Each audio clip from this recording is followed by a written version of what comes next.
Di ba ang sakit na naman nun, Maria? Moira, ba't mo ba kami sinasaktan ng ganito?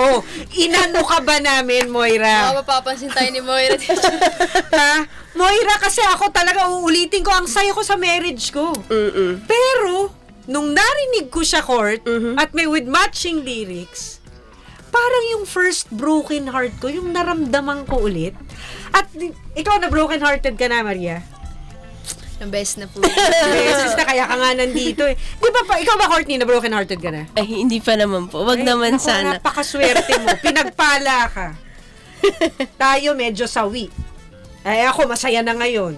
Pero sasaya ka rin. Pero Yes. ang gusto ko lang Tagal. sabihin, Tagal. may hugot ka eh. Ako ang kasama. Pero hanap mo siya. Di ba ang sakit mo? Ayun, masakit nga yan ko. Ha?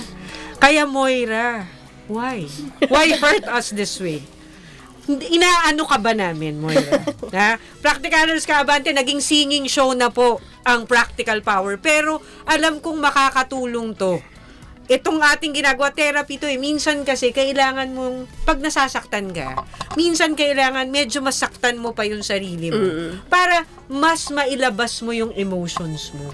At makakatulong yung parang Yes, makabuo. kailangan mong i-admit, di ba? Diba? Coach? Yes.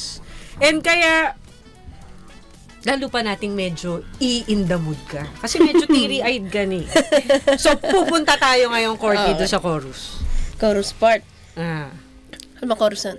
At kung masaya ka sa piling niya, hindi ko na pipilit pa.